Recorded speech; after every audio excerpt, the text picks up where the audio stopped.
You are listening to the Star Lores Podcast. I find your lack of faith disturbing. Are you stuck-up, half-witted, scruffy-looking nerf herder? But I was going into Tashi Station to pick up some power converters.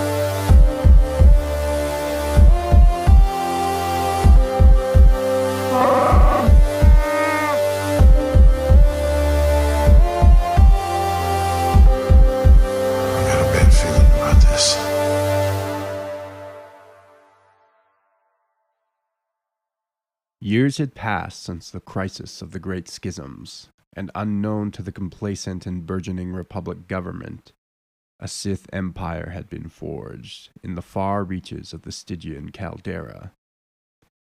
An era of relative peace reigned, and the Republic embarked on its great task of exploration and peaceful expansion. Daring and reckless explorers began mapping long stretches of safe interstellar routes. The Daragon twins were two such explorers, who had inadvertently stumbled on the Sith Empire. Soon the discovery would unleash a war that would burn its way to the very heart of the Republic, and unleash the Sith on the galaxy forevermore. The Empress Theta System. The Chorus System was a deep core grouping of populated human worlds that had grown to become an ecumenopolis. Based on trade and wealth, the planets of Chorus had vast deposits of valuable carbonite that allowed further exploration of the galaxy by providing the resources for use in sleeper ships. As hyperdrive technology became available, the Hyperspace Navigators Guild would form on the planet and oversee the launch of many exploration craft that would map the stars and the discovery of hyperspace lanes, safe routes of travel out of the rest of the galaxy. Because of its massive wealth and resources, the system suffered from excessive corruption, including private dealings with the Republic, which bequeathed the carbonite trade to wealthy aristocrats from the world. It was to this royal family that Empress Theta would accede to the throne. Angered by the corruption and illegal carbonite trade, as well as petty infighting, Empress Theta sought to unite the worlds of the Chorus system. She launched the Unification, also called the Reunification Wars, and united the Seven Worlds in an effective but brutal campaign backed by the Republic. Her triumph resulted in the renaming of the system to the Empress Theta System, and the power and influence of the United Realm began to rival even that of Coruscant. To ensure its interests would be maintained, the Republic sent the Jedi Odan-Ur and Mehmet Nadil to help the Empress finish her war as decisively as possible and safeguard the realm, and by extension, the Republic.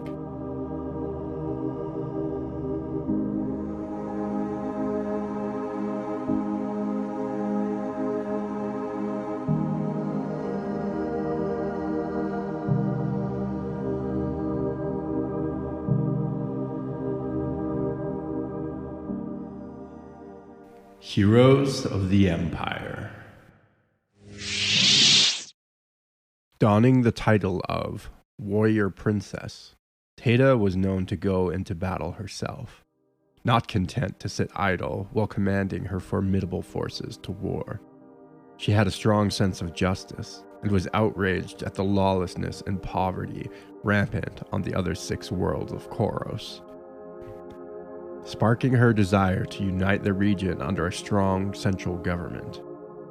She would ensure her empire would be acknowledged by the burgeoning Galactic Republic, and would personally attend to court on Coruscant as the representative of her home system. She was a militarist and maintained arms, soldiers, and warships, even after her successful campaigns, insisting that she would not leave her worlds defenseless, even as the Republic sought to rely on diplomacy and the Jedi over a standing military of their own. Jory Daragon, having recently escaped her Sith captors aboard the Starbreaker 12, had returned to the Koros system, absent her brother, who was left behind, thought dead, but working with his Sith captors. Jory warned that the Empress of the Sith Empire and their plans for a coming invasion. While skeptical at first, the warnings of the young explorer and the advice of her Jedi companions convinced her to prepare for the worst. Jedi Master Mehmet Nadil. Appointed as an advisor to Princess Tita during the Unification Wars, he became her most trusted advisor as she rose to become the Empress. He received the Padawan Odan to assist and conclude the war effort. It was he and Odan who also saved Jory and Gav Daragan from mercenary thugs during a chance encounter before their ill-fated exploration and discovery of the Sith Empire. An act that would have farther-reaching consequences than Master Nadil could possibly imagine. The Jedi Master also believed the visions Odan began to manifest about the return of the Dark Jedi exiles. Together they went to Coruscant to warn the Republic and the Jedi of these troubling visions. However, without hard evidence, the Senate remained skeptical. Soon enough, Jory Daragon emerged back on the Kornos, escaping the clutches of the Sith, confirming the dreams, speaking of a hidden empire plotting an invasion. Odan a gray-skinned, scaled Draethios species, notable for their predatory but humanoid appearance and exceedingly long lifespans. Odan was a studious Jedi Padawan when he was assigned by his master to the Koros system. While not a fan of combat, had studied the rare and powerful force technique called battle meditation and could sway the outcomes of the mass violent engagements. Despite his bookish nature, his special talent was one of the reasons he was assigned to Koros during the Unification Wars, as to assist the warrior princess. After the conclusion of the Reunification Wars and the final surrender of the rebel leader, Laban, thanks to Odan's battle meditation, he began to have visions of the Sith Empire and the Dark Jedi, long since forgotten to history. Odan and Mehmet returned to Coruscant with Empress Tita in a doomed attempt to warn the Republic of an impending darkness. Their pleas were ignored. However, Odan master, the Selegian Jedi Uro, came to the Empress Tita system to consult with him about his dark premonitions. It was during Uro's visit that the sky would suddenly part and fire would rain from the heavens, as a fleet of Sith ships appeared suddenly in the system and attacked.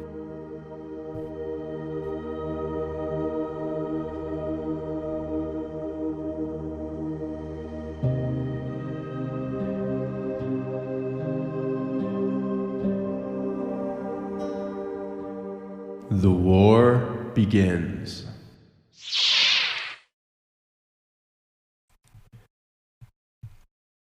Following the homing beacon secretly installed on Jory Daragon's ship, and leading one of the first military incursions through hyperspace, the Sith Empire's fleet, led by the recently proclaimed Darth Lord of the Sith, Naga Sadow, emerged suddenly and violently. Outnumbered, Sadow unleashed multiple incursions across Republic space, striking at the Koros system and even Coruscant itself, in a series of lightning attacks, wreaking havoc as quickly and decisively as possible. Mehmet Nadil had returned to Coruscant to attempt to rally what Jedi he could, in spite of the Republic's skepticism, when the Sith invasion force appeared in the skies above. Devastating orbital strikes leveled buildings and drop pods filled with Sith warriors, crashed into the streets of the home of the world city. Naddell and 3 other Jedi Masters stood in defense of the very steps of the Senate Hall, where many citizens fled for refuge. The Republic had only a basic security force that was grossly outgunned and seemingly outnumbered by their attackers. Naddell would soon discover, however, that many of the monsters and Sith warriors would vanish into thin air when struck by his lightsaber, realizing quickly that a large part of the invasion force were simply illusions conjured by Naga Sadow, dark Sith magic, to make his armies appear many times their size. The aspersions vanished when Sadow was attacked by his apprentice Gav Daragon, who had a sudden change of heart when he saw the devastation the Dark Lord had unleashed on his home world and the Republic at large. As the Republic forces saw their true numbers of the Sith, they rallied with the Jedi and drove the invasion forces back. Meanwhile, in the Koros system, Empress Tita's army repelled the Sith invasion with her substantial forces, and with the help of the Jedi Master Uru and his Padawan Odan-Ur, who was once again able to use his battle meditation to see through Naga Sadow's ruse and repel his invasion force there.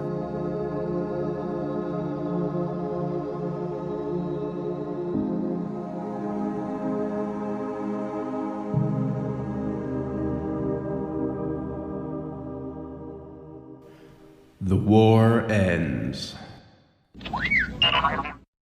All the destruction I've seen, all the deaths I've caused by leading the Sith here, my own petty anger has led me to bring this devastating war to the Republic. Despite its pleasures and opulence, the Sith Empire is rotten to its core. Quote, Gav Daragon.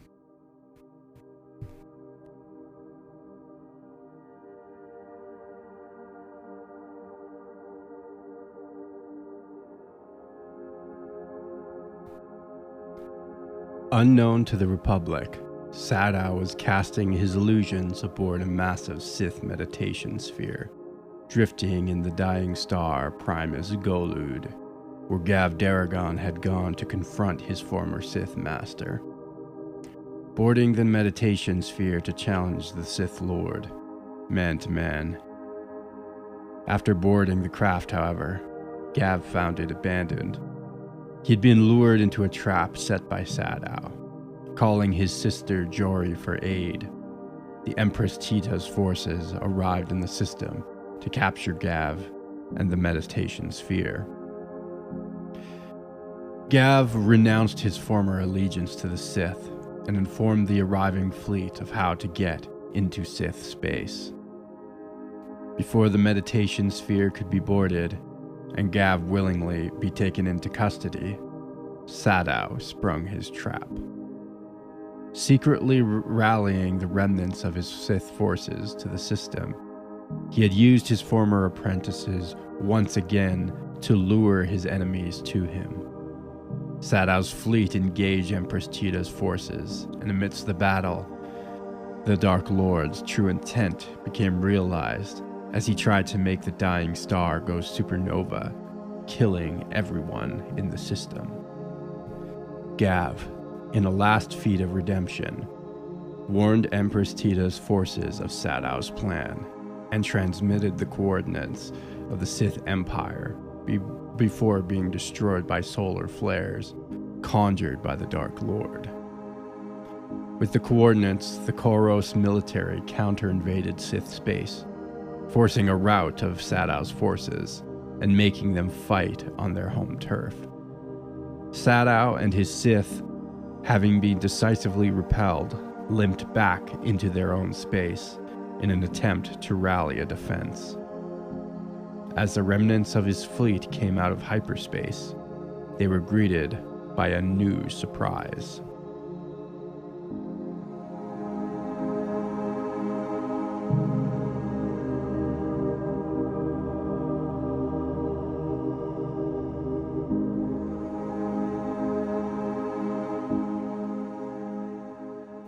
The trap is sprung.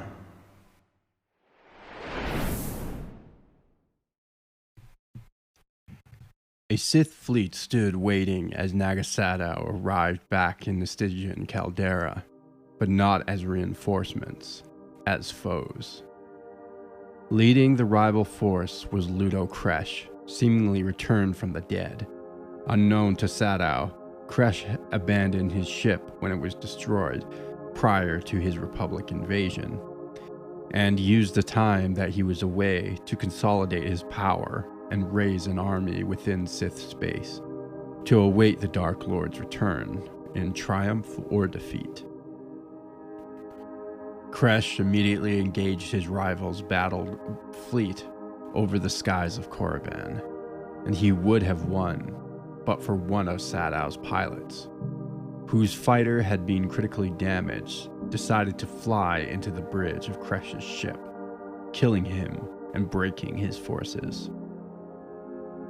Sadow seemingly escaped annihilation a second time, before being able to catch his breath, and Bristita's forces emerged from hyperspace to exact vengeance on the Sith Empire.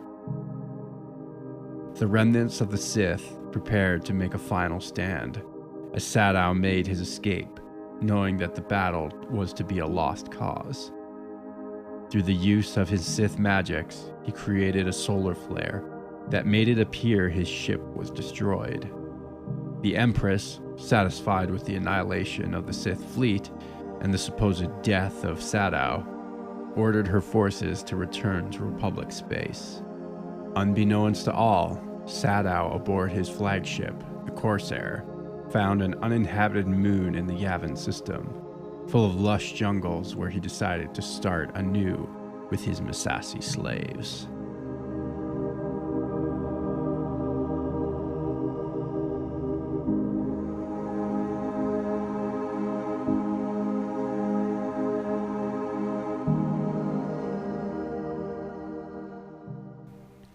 The Scars That Remain.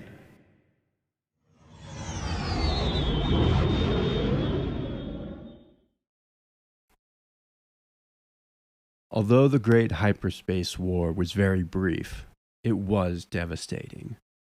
Mass civilian casualties and destruction of infrastructure ranged across a number of Republic worlds, not just on Coruscant and the Koros system, but other places such as Metalos and Anaxis, who were simultaneously attacked by the invading Sith. Chancellor Plumo of the Republic immediately ordered an invasion of Sith space, along with the Republic military and Jedi, to purge the worlds of the Sith Empire. With the death of Ludo Kresh and disappearance of Naga Sadow, a new Sith Lord took over by the name of Shar Dakan to lead the defense of the Empire. But they were ultimately broken by the Republic. Staging desperate final suicide attacks, the Republic abandoned their desolation of the Sith Empire, and the survivors emerged from the refugees they had taken in the ruins of their tombs and cities. A new Sith Lord, Vitiate, emerged with a new plan for the battered Sith survivors. The Sith Empire, as it had existed, had been destroyed, with small enclaves of scattered survivors, each coming up with their own strategies for survival across a handful of surviving Sith worlds.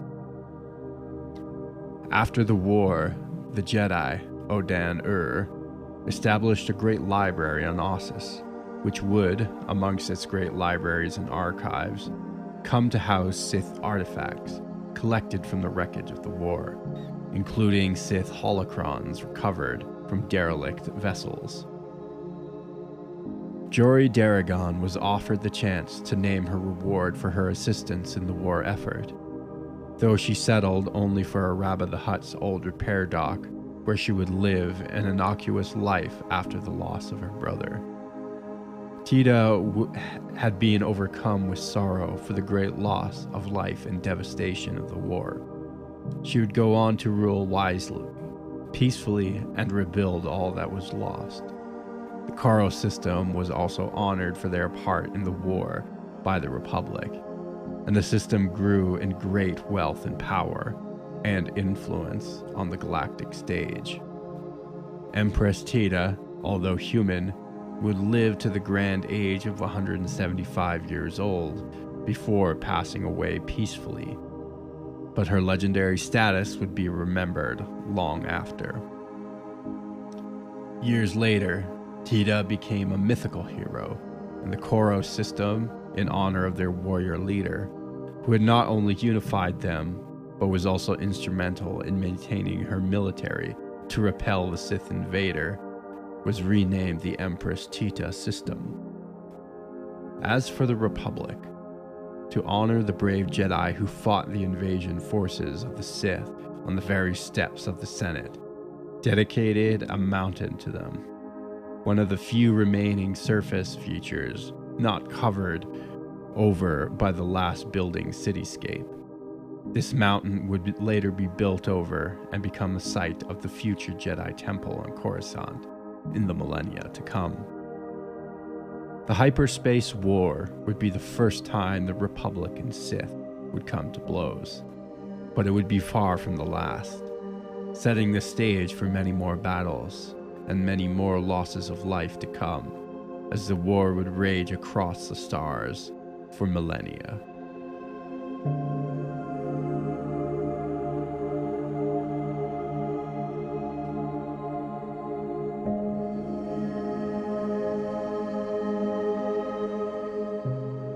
Thanks for flying with us. Jordan here. Just wanted to let everyone know what's happening here at the Star Lords podcast. Star Lords is now on Discord. If you would like to join the Star Lords Cantina Discord server, you can find a link in the description or on any of our social media accounts. Reach out with a DM or email. We'd love to hear from you. You can find us on Facebook, Instagram, or Twitter by searching the Star Lords podcast. Go ahead and give our page a like and send us a message. You can also email at starlordspodcast@gmail.com. Send us your fan art, Star Wars collections, or fan fictions, and you may even get a feature on one of our pages or even the show. Don't be afraid to offer corrections or add to any of the topics that we discuss on the show. We are also on Patreon, so if you want to help us pay the bills, as well as get a few awesome perks like bonus episodes, access to the private Facebook group, or the VIP section of the Discord server, head on over to patreon.com/starlores and sign up for as little as $1 a month. And finally, make sure to subscribe to us on your favorite podcatcher app or YouTube, as well as sending us a 5-star review on iTunes. This really helps us reach a wider audience. Enjoy the rest of the show.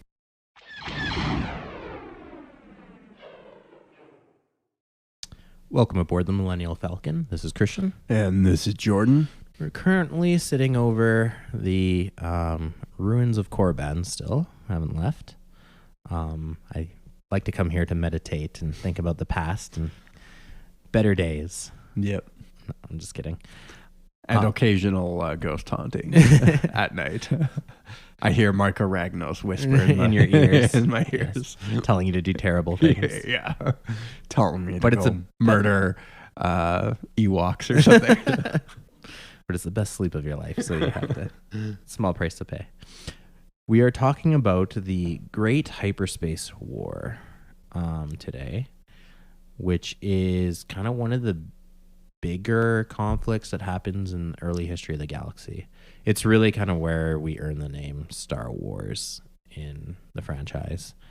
So kind of leading up to it in the story so far, if you've been listening to our episodes in order, we've had Naga Sadow unleash the might of the Sith Empire against the Republic. So this is the first time we're seeing the Sith and the Republic and the ostensibly the Jedi as in relation to the Republic go to war with each other, which will have aftershocks all throughout history until the very end of Star Wars time. this is the beginnings of a war that will never essentially end, which is kind of crazy to think about. Yeah. Yeah. Well, really like a rivalry between people group or two rival philosophies. And they really, I think, almost get cemented in this war. Like this is now like light versus dark. Yeah, and this is where the Sith become the Sith. Yeah. Before it was dark Jedi versus Jedi. Yeah. Now it's the Sith versus Jedi. It's mortal enemies. Yeah, yeah. The scale was very different. Like when it was dark Jedi, that was more like Jedi cults almost that were considered heretical to the mainstream Jedi. But this is like an entirely different religion. Yeah. And it's had right? time. It's had thousands of years to cement and like isolate itself and kind of develop its own core philosophy. Yeah, I would almost put it this way. It's like, if you think about, like Mormonism or something is like this kind of culty offshoot of Christianity. Sorry, Mormons. But like Islam is a completely different religion. And like Islam versus Christianity, say 1,000 years ago or something, like that's kind of what we're talking about now. Even though they might have some common faith in like Christianity and Islam are Abrahamic religions. So they have some common ancestry, but they're very distinct both now. do not recognize each other as legitimate, and they're very large, culturally important. And even have come to blows throughout history. That's right. Yeah. And sort of now when we're talking about the Sith and the Jedi, this is, to me, that's sort of the closest analogy you can get is that like we're talking about two very different religions. Yeah, they've had like a common origin point, but have now split off so distinctly now that and over thousands of years too. Yeah, so. Again, like the Sith Empire has been stewing on its own without outside contact for thousands of years. Yeah, building its own culture, its own writings, its own philosophy. They've had time to think and dwell and expand. Yeah. So that's where we're at now. I do want to mention, just because I'm a bit of a perfectionist, this isn't the first time we've had intergalactic conflict. We've had things like the Rakatan Empire and their conquest, the Qua, and all these other species. Yeah. But they're so lost to history by this point. Yeah. And they're so detached from ideas of like they're like pre-Republic, right? Also, the difference, even with the Infinite Empire, they were the only ones who could travel between. Yeah, that's kind of the thing that gave them that unique power.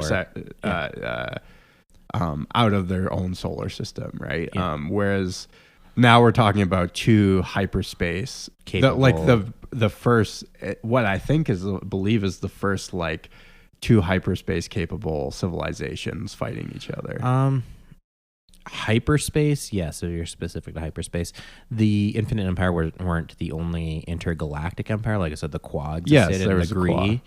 And I think even the Hutts predated this, but their impact and their like they were the few species that could, right?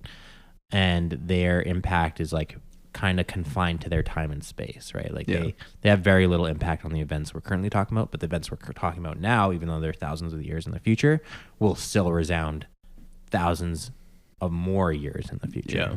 And then to speak about hyperspace as a technology, it has just been discovered recently versus like the way the Infinite Empire traveled through Infinity Gates as did the Qua.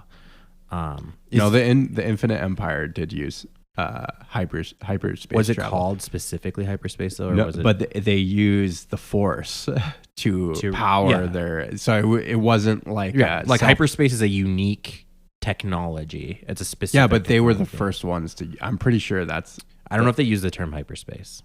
I'm pretty sure they were like the first. Okay. This could be settled with a very easy Google search, which okay, so someone's not gonna do right now. No, I'm pretty sure the Infinite Empire invented hyperspace travel. Absolutely not. Absolutely not. Yeah, let's leave it. They weren't using Infinity Gates. Here's what I knew. I could Google this right now, but what we will do is leave it to the fans to vote and pick a side. This is the beginnings of a new religious conflict. I just want you to know it's happening right now. Anyways, moving on from the hyperspace discussion.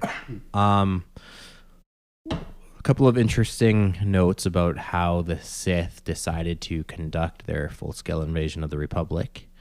It's very reminiscent of the Blitzkrieg, which is, I mean, I don't know ancient history of warfare that well. I'm sure chariots had a similar effect, but a lot of people associate World War One. Blitzkrieg is a World War II phenomenon, but World War One, where the idea of like very fast, decisive attacks on a target is kind of where it originated. Again, I'm not a specialist in military history. Please correct me if I'm wrong. But World War One, the Germans get a lot of credit for quote unquote inventing that like idea of Blitzkrieg. Again, a World War II term, I know. But so that's kind of something that the Sith implement is a full-scale invasion of the Republic as fast. They know they're outnumbered, but if they can hit their targets hard enough, fast enough, that they don't even know or can't even muster their defenses in time, it could lead to an absolute victory. Yeah. That's at least Naga Sadow's plan. Obviously, that gets derailed for a number of reasons, but yeah, I just wanted to draw that kind of parallel with that tactic of full-scale rapid invasion, which is pretty sound on its face. Yeah. Whether or not, he was in a good position to actually pull it off is questionable. Depends like how superior your enemy is numerically and how fast. It seems like he would have if not for his apprentice. Yeah, turning on him. Yeah. But again, that'll lead me to the other thing is like the fact that he was attacking with inferior numbers. Like maybe if the Republic caught on for other reasons that a lot of these forces were an illusion. Yeah. That might have turned the tide at a later date. Who knows? We're talking about a hypothetical battle in a hypothetical universe. It's like two layers of like, one thing is like, what's it called when you're doing like the opposite of what happened in history? There's a word for it. Like revisionist? No. It's like a thought experiment of like, well, if this had changed in history, then this wouldn't have happened. Yeah. I don't know. Yeah. Anyways, we're doing that, but on a fantastical level, which is like two layers removed from like alternative history, alt history. Almost like alt history. There's a word for it. Counterfactuals. Oh yeah. Okay. Yeah, arguing counterfactuals. Right. Yeah. Which is already like a whole thing of like, can you really argue that? If you're into alternative history, it's a big debate of like, oh, did you factor in this thing or that thing? And like, oh, you didn't, Yeah, we should do some counterfactuals with Star Wars. Well, but that's my thing is like, it's already hard enough to do counterfactuals with reality. Yeah. Let alone with fiction, where it's like, well, if this didn't happen, how do you know this wouldn't have happened, right? Because it's all made up. But anyways, that's what we're doing right now.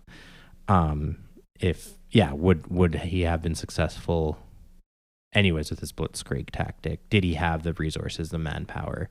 Because again, they were quite outnumbered by the Republic. They were invading a superior force. And it was really based on the speed and violence of their attack, as well as the illusion factor that gave them the dominant edge. Yeah. And we don't know. We don't know what would have happened. Obviously, the bad guys aren't allowed to win because it's Star Wars. Yeah. But it was a sound plan after all. On the note of the war itself, the Great Hyperspace War, you'll see kind of come up, mentioned in the future now and again as like this big historical event, which again it was like for all the reasons we're saying, big intergalactic conflict, kind of the origins of the conflict we see all through history from this point forward. But one thing is how quick and how isolated it seems. So a lot of this information comes from the comic series that we did actually a review episode on. It's behind our paywall on Patreon if you want to go listen to that. It's a good time to go do that. But a lot of this information comes from Tales of the Jedi comic book series. And from our reading of it, it seemed very limited in scope because you're following specific characters through the story of this big invasion. But it was this big galaxy, well, maybe not galaxy, but within the limited scope of the Republic and the Sith Empire at the time, which is like mostly confined to the core worlds. So perspective again, like, yes, the Republic does exist. They have, tons of worlds. They're not the Republic that you imagine maybe during episode 1, right? They're not that big yet. They're growing and they're headed in that direction. But it is still kind of defined as this quote unquote galaxy defining conflict, but it happens over the span of like 2 weeks. So it's very quick. Yeah. And again, it feels very limited because you only spend time on the Koros sector, which later becomes the Empress Theta system, and Coruscant, which, yes, are kind of the two main players, but it kind of makes the whole conflict feel very small. Yeah. But I do want to stress that it's multiple Republic worlds getting invaded all at once. Yeah. You maybe just don't get that. You don't get that scope or feeling from just reading the comic book. Yeah. You kind of have to rely on like outside inferences and mentions. Yeah, I mean, presumably, and I don't think we've had a hard number, but presumably like millions of people died. Yeah, and again, that's what I'm talking about, the scope of the conflict. Yeah. Like, you're bombing Coruscant. Every bomb is probably going to have tons of casualties. Again, Coruscant isn't the Coruscant you think of today. Yeah. But it's still becoming that. It's still an ecumenopolis by then, is it not? I think it is, if not pretty close to it. The reason I say I don't know if it is entirely is because the Jedi Temple isn't built yet, and they actually give them a mountain. But I feel like it's just those topographical features that are left. So, Like, if Mount Everest was the last piece of nature still available on Earth's surface, it's super tiny compared to the rest of the planet's surface that you're bombing, right? So, again, you're bombing Coruscant. You're going to have crazy casualties. The Koros system has an ecumenopolis too, and they go, full scale invaded. Yeah. And again, they're not ready for it, so there's like no real defenses, right? Yeah. Again, it's cataclysmic in the damage to infrastructure and to civilians and the military that does end up rallying and putting up a fight as well. But again, just trying to put things into perspective. If you ever do read the comic book, like I said, it feels very limited in scope, but it is supposed to be this like wider conflict. And then again, the time scale. 2 weeks is very quick for an intergalactic invasion, especially relative to something like the Clone Wars, which is like, I think 3 years, right? Which even to me seems pretty brief for an interstellar conflict. I think it's always nice to pad those numbers a little bit and make it a little more fuller if you want like greater scale, right? Like World War I, World War II lasted longer than that. So 30 years war. Yeah, right? Like 100 years war. Yeah. If you really wanted to. But yeah, it obviously... No, the literal 30 years. No, I know. Okay. I'm saying the 100 years war. You could get big with it, right? Yeah, like human history. That's just one planet, right? Small nations. But again, you also want to keep things confined maybe to, depending on the story you're telling, like you could make it a story of intergenerational conflict if it's like 100 years war. Yeah. But if you're trying to tell, like, if you want your characters to live and exist within a certain time frame, like let's say the story of Anakin Skywalker, for example, during the Clone Wars, you kind of want to have a more condensed timeline to work with so that your character doesn't age out or there's not long periods of nothing happening in their lives or stuff like that, obviously. But like I said, 2 weeks seems very quick for the first major war that gets mentioned all through history. Yeah, it's true. It does. But yeah. At the same time, I feel like it doesn't have to be super long. Like there's no true. Yeah, like it just could be, again, going back to that blitzkrieg idea. It's just really big, violent, and fast. Yeah. And over just as quick. Yeah. But yeah, I don't know. For me, it just kind of seemed odd. Again, especially for the echoes it leaves in history. But like you said, I mean, World War I really started with the assassination of one person. Yeah. Leads to all these casualties, right? So I'm just making an observation. I'm not saying it's bad. I'm not saying it's wrong. I'm just saying it's an observation. Something else to bring up here is, so after kind of the Sith forces get broken, they retreat back to the Sith Empire. The Republic goes on like a genocidal crusade right after. Yeah, so I was actually wondering about that. I'm like they want to wipe these guys off the face of the map, and the Jedi go along with it. Yes. So I'm like, while I was reading that, I was kind of like, this. They're almost trying to mention, like, downplay it. Yeah. And kind of mention, like, oh yeah, it's just like a natural next steps kind of thing. And I'm like, no, it's not. You just guys became the bad guys. Yeah. So I don't know how they justify it or how they thought of some of the justifications I heard were like, it was a different time back then. The Jedi weren't as sophisticated as they are now. They're still genocidal though, if you ever pop up as a Sith. No, from a certain point of view. Yeah, sure. No, one of the justifications I heard was that they saw the Sith Empire as this existential threat.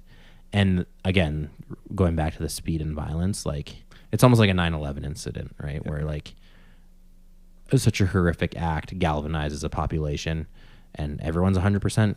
Let's go to war, right? And let's go get revenge for this slight. Or, well, I mean, like you said, maybe if they did view them as an existential threat, We have to wipe them out. Yeah, we have to wipe them out because they will come back one day. And finish the job that they started. Yeah. Again, though, like, then that leads to there's not a lot of information on the counterattack. Yeah. Only that it happened, but you can kind of also see then how that leads to a galvanizing of the Sith being like, hey, you just wiped out our civilization. Yeah. We kind of want revenge. Yeah. Granted, they were the aggressors, and their philosophy, we know their philosophy makes them inherently aggressive. Yeah. But I don't know how the Republic would have known that, right? Like, yeah. If ships kind of like appeared in orbit, it's not like they're giving you a treatise as to why they're invading. They just do, and they just start bombing stuff, right? Yeah. So I don't know how they understood Sith philosophy enough to think that they were going to be an existential threat, at least by this point.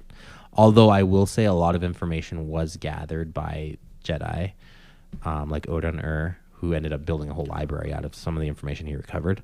But again, I imagine that's like more of a process rather than like, hey, yeah, let's go back and genocide these guys because they're obviously an existential threat, right? It's not like Naga Sadow was like reading off the principles of Sith philosophy to his enemies while he's invading. Yeah. But yeah, I'm just trying to find ways to justify what happened here. Yeah, it definitely seems questionable. Yeah, I don't know. Again, without more information, I'd have to judge it as being pretty evil.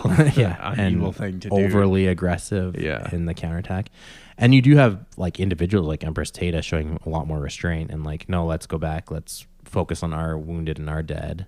Yeah, but then the Republic and the Jedi, again implicated in this, are like, no, we're going back for revenge.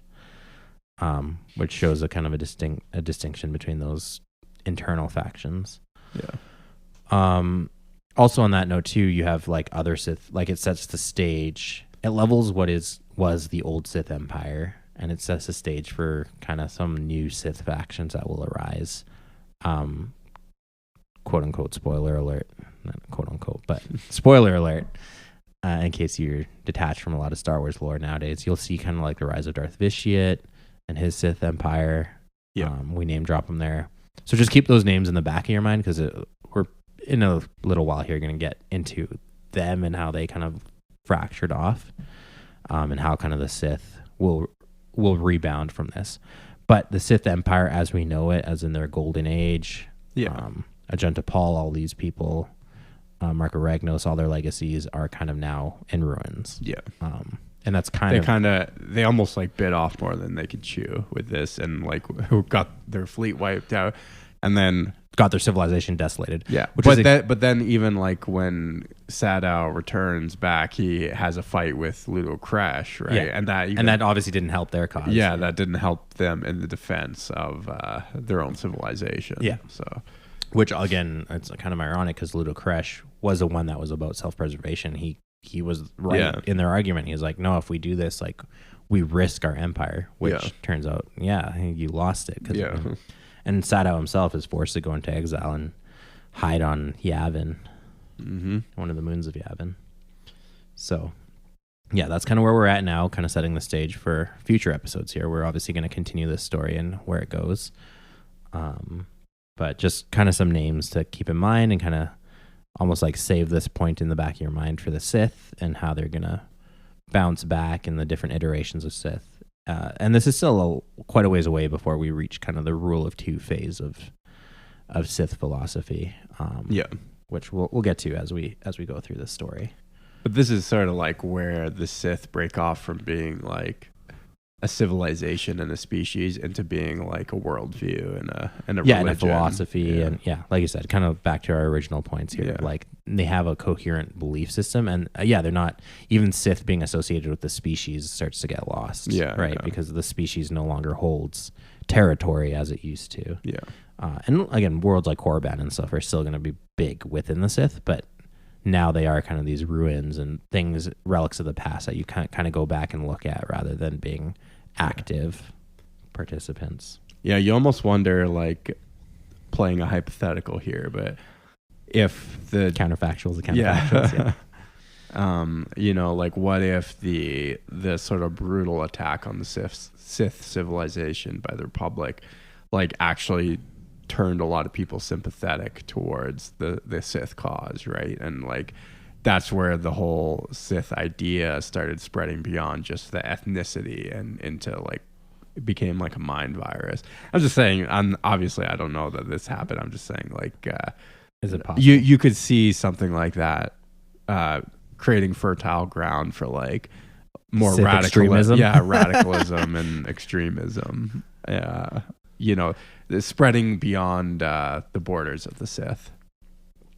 I would give more credence to that if it weren't for the fact that a lot of our dark Jedi that existed a couple thousand years when they first arrived in the Sith Empire had already kind of started documenting things like their code and stuff. Yeah. Which, I mean, yeah, it could be a way for it to spread, but they were already kind of in that mindset, I think, prior. No, to but I'm this. saying, like, even people within the Republic. Right, exactly. It would could spread become- to the other side rather than people who are already bought into it. Right, Yeah. yeah. I suppose that's possible. I don't know if it's documented anywhere. Like you said, it's counterfactual or hypothetical. I know. We like to, like, reference a lot of, like, historical events here, but Yeah. So, like, in 1906 or 7, maybe 1905, Russia invaded Japan, Tsarist Russia, and Russia had, like, a much bigger army, and they were, like, seen as the greater power. But Japan, like, whooped them really badly, and because it was, like, on the east side of Russia, where it's, like, very sparsely populated, and most of the army was in the west side of Russia. Like, the cost and the resources to ship everyone over to the yeah, other it was side, like it was like an incredibly costly war. Yeah, it's like shipping someone across Europe, but it's all within one country because Russia's so freaking big. That's right. But a lot of people attribute this action by, I think it was Nicholas the third or something, or the second or third. They attributed this as to, like, what would ultimately lead to the event of the Russian Revolution in 1917, because after this, like, there had actually been previous revolutionary attempts, but they were easily, like, put down. But it was, like, after this that, like, people just started joining the Communist Party in droves because they were, like, so mad that they got dragged into this war, and, like, they were, like, beaten really bad, and it made the emperors, like, look really bad as well, because they completely miscalculated. Yeah. And it actually launched Japan into being, like, a superpower in that region, Yeah. right? Because now they were, like, seen as A credible military threat. Yeah. right up until the bombing of Nagasaki and Hiroshima, like, those, like, 40 odd years, Japan was, like, a superpower as a result of this war. So it's just interesting to see, like, you know, the implications, and, like, you make one bad calculation and then, like, you foment a revolution inside your own country, right? So I'm just saying, like, these kind of events that happen can, like, lead to internal problems that are really difficult to contain. You have people that are like, is the Republic being overly aggressive? Why are we, doing this? And then they might maybe the Sith were right about some things, or Yeah. No, again, it's possible. Yeah. Possible. We just don't have any documented I stories know. of such cases. Just doing some filler. Like, I like to do that with, like, a lot of the Star Wars stories. Oh, maybe, like, you know, you kind of fill in your own fan fiction a little bit. So. Oh yeah, I'm sure every Star Wars fan does. Yeah. And some of them get crazy enough that they actually write it down and we'll submit it. Yeah. Yeah. But beyond that, just some quick mentions here.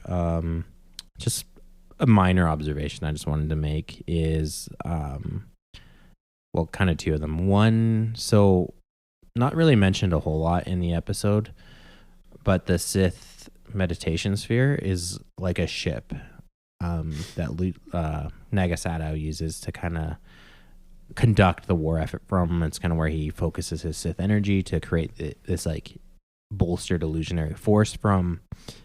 It looks a lot like a TIE fighter. Oh, does it? Yeah. If you actually look I at didn't it. actually look at it. Yeah, it looks like a very primitive TIE fighter. It's a lot bigger. Like it's a ship you can actually board, which Gav Daragon actually does. But it's very reminiscent of a TIE fighter in design. Well, I don't know. Are they maybe trying to say that like Palpatine was like inspired? Yeah, by I don't know. That's the where I was ancient gonna say. I Sith? was like, I don't know if they're making that much of a leap to say it's a direct thing, or if it's just coincidental, or just like something the artist wanted to tie an association with, Right. without actually like deeper meaning beyond that. But it just an observation. Okay. I wanted to point out. But in that, kind of interestingly enough, some force powers that get used here. One on the side of the Republic and Odin is the power of battle meditation, which will be fairly significant in the future as well. Mm-hmm.